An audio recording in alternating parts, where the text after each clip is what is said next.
feeling so hard. Summer rhythms play, we're gonna thrive. Go, go, go, oh, shout it out loud. In the summer sun, we're a summer loving crowd. Talking Brazil ball. Hello there and welcome to Talking Brazil Ball. It's a Brazilian podcast all about Brazilian football, Serie A, and everything surrounding Brazilian soccer.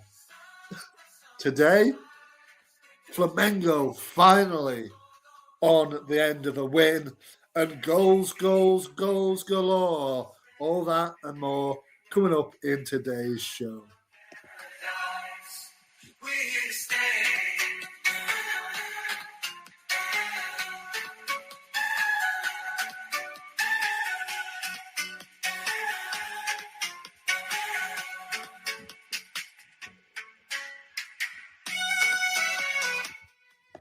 Okay, enough of that then, and welcome along to the show. I'm George, of course. Welcome along, everybody. A little bit later than I have been doing it over the last few weeks, but we're here to review match day 3 of the Brasileirão, the 2026 edition of the Brazilian top flight. There's no games this week. They have been doing the match weeks midweek to begin with the season with. There isn't one this week. There's no games until there's a game tomorrow. As of recording, Atletico PR face Corinthians, but that's around a match day 2 game. So match day 4 commences on Wednesday the 25th of February. So yeah, but I'm doing it today. So hello and welcome along to everybody, wherever you're listening to. Give me there in the comments where you're listening it to, and whatever day. Like I said, we're up to date once this one goes out, so that's absolutely great. So plenty of goals, plenty of things to discuss, and as always, we will get into it in this show. As always, I say James will join us when he can this season, so I am on my Todd today as well, but let's see if he can join at some stage as the season progresses. So as we do, we will start off with the results from match day 3, and they went as follows. Started on Wednesday the 11th of February with Vitória 1, like I said, Flamengo 2, Felipe Luis getting his first win of the season in the league. Chapecoense 3, Curitiba 3, Mirassol 2, Cruzeiro 2, and Galo 3, Remo 3. Into Thursday the 12th of February then, Sao Paulo 2, Grêmio 0, Vasco 0, Bahia 1, Atletico PR 2, Santos 1, Fluminense 1, Fogo 0, Corinthians 2, RB Bragantino 0. And the match day concluded early doors here, Friday the 13th of February with Inter 1, Palmeiras 3. So there you are. There's your match day 3 results, and we will dive into it in further detail right now. So we will go with our game of the week. My game of the week was the Rio Derby. I think it's called the Grandfather Derby, is it? Somebody correct me in the comments if I'm wrong about that, but I think that is the colloquial name of this derby. Flew against Fogo, and it was Fluminense, the home team, that took away all 3 points from Fogo. Fogo's misery continues. They're only 1 win in the 3 games. They are losing games as quickly as they come at the moment in time. That is now 5 defeats in a row, 2 to Fluminense, 1 in the Carioca, 1, of course, in the Brasileirão. They've lost 3 Carioca games against Fluminense, Vasco, and lastly, last weekend, just gone to Flamengo. Really not a good start for the manager, Martin Aselmi. Of course, succeeded David Ancelotti. It hasn't started too well for him. He's lost more than he's won. A little bit of pressure coming on him right now. But in this very game, it was just a 1-0 defeat to Fluminense. at the Mario Filo. And yeah, I mean, the Zubal Diaz men doing really, really well. Started the season really well in third position, level on points with top of the table Palmeiras. They have now won 3 in a row. They did, unlike Fogo, win in the Carioca. It was yesterday. Monday, as of recording. They beat Bangu 3-1 in the Carioca. So they are now in the semi-finals against Vasco next week. The other side of it is Flamengo on the other side of it. So that's always a difficult one. The Rio regional competitions, the Carioca. But we're here to talk about Fluminense against Fogo in the Brasileirão. Like I said, a 1-0 win for Flu. Acosta with the goal. Nice little goal, wasn't it? Nice little chip finish from him. Gave midway, really doors into the second half. They did finish with 10 men. Mr. Canobio, we know him well on the podcast. He got his marching orders midway through the second half, but Fluminense hold tight. They played well in this one by all accounts, and they were far and away the better team. And one man who's catching the eye for sure is Mr. Martinelli, the 24-year-old defensive midfielder for Flu.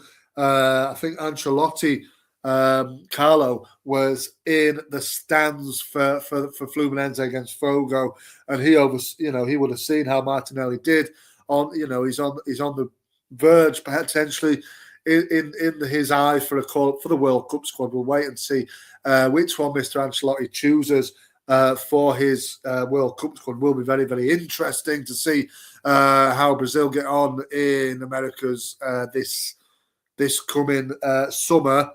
But Martinelli was apparently in the thoughts of Mr. Carlo Ancelotti, and he had a good game by all accounts. Now, Zubeldia is talking his men's chances up of winning the league. He said, we're in and amongst it. Would you agree with that? Let me know in the comments there below.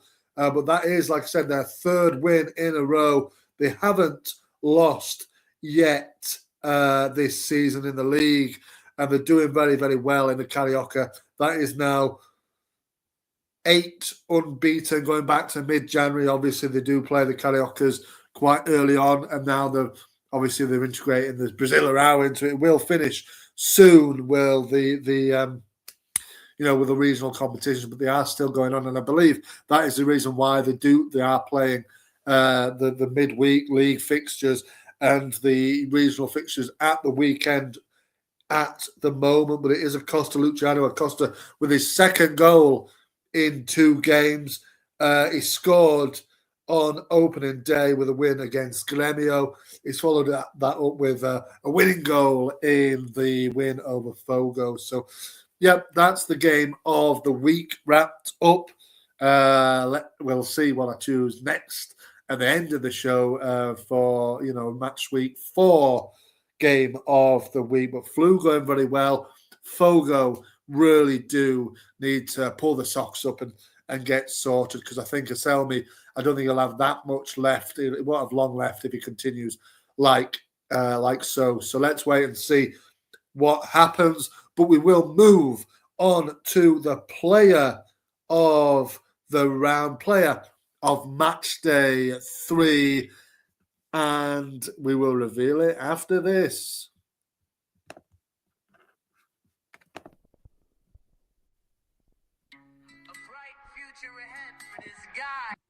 Oh, not that one. Oh, what a performance. 5 stars. He's gotta be player of the round. Who else?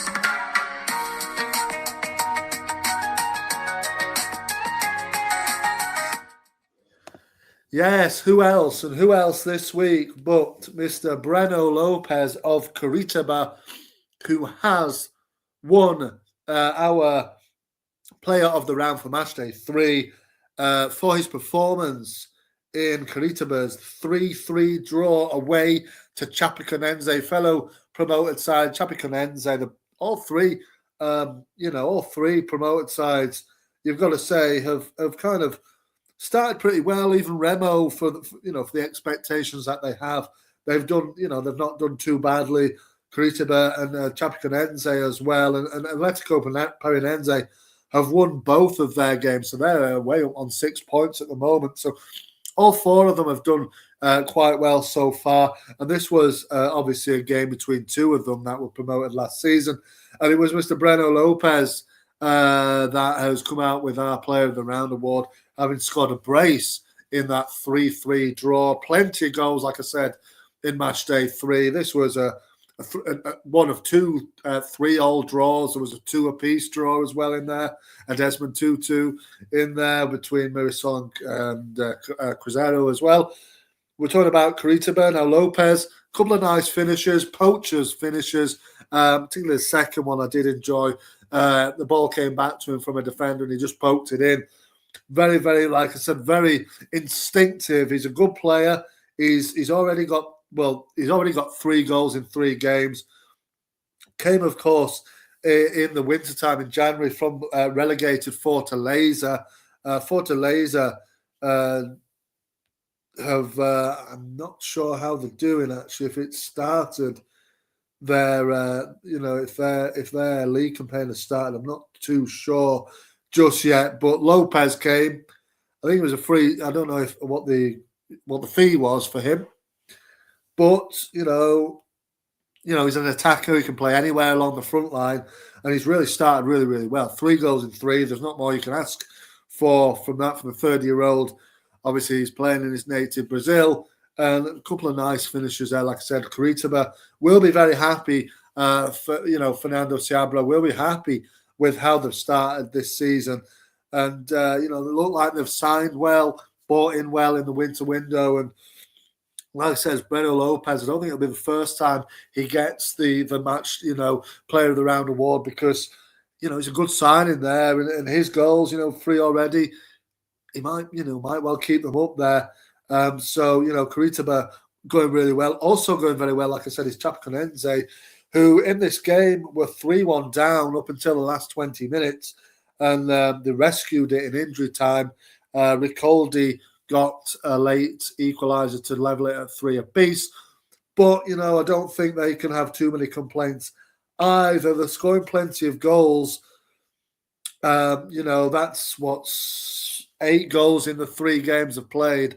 So, and they're unbeaten so far. So, I think they'll be absolutely delighted about the 5 points from the 3 games, sitting in 7th position as well. So, both of those two teams, Curitiba in 9th on 4 points, I'll be very, very happy with how they've started the league campaigns. So, yeah, well done to Breno Lopez. He is our Player of the Round for this week.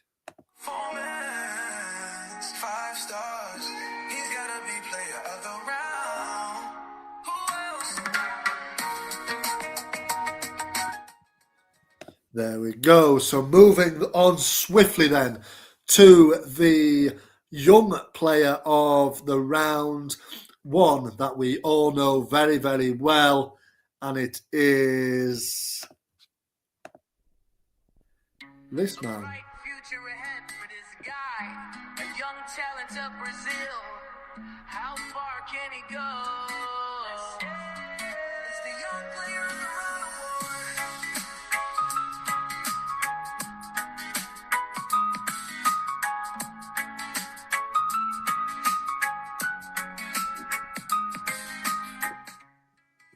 Yes, the Young Player of the Round award. Like I said, I didn't say his name yet, but we know him well. It's Mr. Vitor Roque who's won it this week. There was a couple, I think, that could have won it, but I think I went in the end with tried and tested Vitor Roque, who is still only 20 years of age. Seems to have been around forever, just Vitor Roque. It's coming up to his 21st birthday, so next year he won't be eligible for our Young Player of the Round award, but he is still only 20 years old, and he gets a goal in the 3-1 win over Internacional. A 3-1 win in the end for Palmeiras. Vitor Roque got the goal that put them in front in this game, Gomez got the first, and then Vitor Roque put them back in front after Ronaldo. Absolutely fabulous goal, this Ronaldo goal. Just wonderful, wonderful finish. Absolutely 1 in a million. That really we'll see if he's won the goal of the round award. But even if he doesn't, that was one to go and have a look at. It was an absolutely fabulous goal, that one. And yeah, absolutely brilliant to be honest. Really good, but it didn't stop Palmeiras going back ahead through Vitor Roque. Obviously, Vitor Roque, we know, he's a poacher, real poacher, really lives in and around the 6-yard area. And, you know, again, his goal was, you know, both of them this season have been in the penalty box. He doesn't tend to score that many outside, you know, of the penalty area. And, you know, last season, all of his Serie A goals were inside the penalty box, and both of them are so far this one. He's a very much a player that loves to play inside the area, inside the 6-yard box, you know, and he managed to get, you know, get a goal on, you know, on Friday morning, early hours of Friday morning, and help his team go on to, you know, to win the game comfortably in the end, past Inter. Obviously, James very disappointed he will be with that one, but he wins the you know, the young player of the round award. Also deserving a mention, not of the young player round, but of Palmeiras, and his start in all is Andreas Pereira, the former Man United and Fulham centre midfield player. 5 assists now, and he got a goal. He got the last goal in this Palmeiras win over Internacional. This match stays, so he got the final goal in the 3-1 win. He also did get an assist in this one as well. That totals 5 assists in 3 games and 1 goal. He's absolutely smashing it, to be fair, and you know, really quality signing is that for, you know, for Palmeiras, and you know, Abel Ferreira will be happy with how his team have started the top of the table on 7 points. That, you know, they've started pretty well. They've had a bit of a rocky kind of Paulista, and they drew again over the weekend in that competition with Guarani. I think they're a second division side, aren't they? So yeah, it's not the best in the Paulista, but you know, overall in the you know, in the Brasileirão, they've started very well, and they're you know, you fancy them always to be in and around the conversation for the, you know, for the title. Let's wait and see. Obviously, Flamengo started poorly, but like I said, got a win finally at the 3rd time of asking in the league.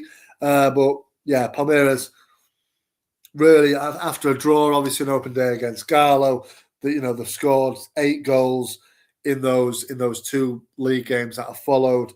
So they've really put the you know, put the foot on the gas, as it were. A game with Fluminense. Next one will test the metal.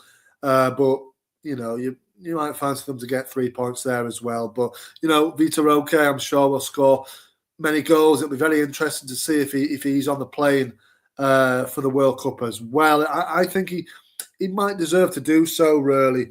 But, you know, I'm not picking the team. If I was, I think he might he might well get in. In fact, I might do that actually in the you know, in you know, before the World Cup, and try and pick my squad, which will be very interesting. But we'll see if we can do that when the time comes. But will Vitor Roque be on there? I don't know, but he has won this week's Young Player of the Round award.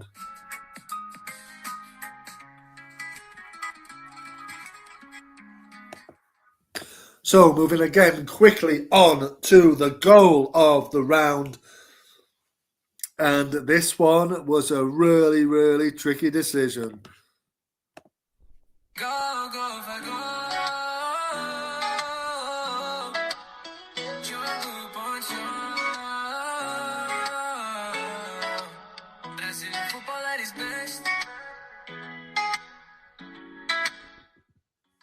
Yes, Brazilian football at its best, and this certainly was Brazilian football at its best. An absolute stormer of a goal, this one. Like I said, really tricky decision for me to make between two goals. It was that one that Ronaldo scored for Inter in the 3-1 defeat against Palmeiras. But just topping it, and only just, was Eric Pulgar of Flamengo, who scored an absolute wonderful goal in their 2-1 away win at Vitória. A real fantastic goal. And, Flamengo were really lucky in this game. They were 2-0 up at half-time, but they almost threw it away. Mafazinho got a goal back for Vitória, and then Renato Kaiser, halfway through the second half, he missed a penalty, which was saved by the Flamengo goalkeeper, Agustin Rossi. Really lucky in the end to scrape the result and get their first win of the season. Flamengo been a really slow starters, but this Eric Pulgar goal after 15 minutes of the game was absolutely wonderful. Really, long ranger right into the top corner. Absolutely blasted it in. You can't beat them. Nothing beats a blaster from long range right into the top corner. This was one of them, and very aesthetically pleasing. And it gave Flamengo, like I said, their first league win of the season. Felipe Luis will be extremely happy about that because the defenders, title defenders, they need to start well. They haven't really, and if they'd have drawn this game after being 2-0 up, I think there would have been questions maybe starting to be asked of Felipe Luis, but not this time. Not this time. They won the game. Everton, who did set up Pulgar's early stormer, he scored the second goal, as well as he got a goal and assist on the day. Like I said, Mafazinho halved the arrears, but then he couldn't. Kaiser couldn't convert from the penalty spot, which ultimately gave Flamengo the win. They held out for the result. So that's their first win of the season. And Vitória, meanwhile, not doing so well, are they? Down in 14th place. They have won one, though. There are 2 points ahead of the relegation zone. Currently, obviously, early doors. We don't really need to look at the table. But, games like that where they could have picked up a point, might haunt them, at the end of the season, potentially. But it's still early. And, they'll probably be okay, won't they, Vitória? I know they survived on the last day last season. But they should be, I think they should be okay this time round. They'll be disappointed with that result, but ultimately Flamengo are Flamengo, and they can come and turn you over at any point. Now that they did go on, Flamengo, to beat Fogo in the Carioca over the weekend. They do have a Sudamericana game on Friday, do Flamengo. So they don't play in the league for a little while now, until the mid-March, actually. The game with Mirassol next week has been postponed. They've got a couple of Cariocas semi-finals with Madureira, and then they've got a Recopa Sudamericana, which is the big one, the sort of the Super Cup, isn't it, of the South American leagues, with Lanús, who, of course, won the Sudamericana, didn't they? Flamengo, of course, won the Libertadores. So that game. It's over 2 legs, which commences on Friday the 20th. The second leg is on the 27th. So let's wait and see how Flamengo get on with that. But they have won their first league game of the season with a 2-1 win over Vitória. Mr. Eric Pulgar with an absolute fabulous finish, which wins our matchday 3 goal of the round.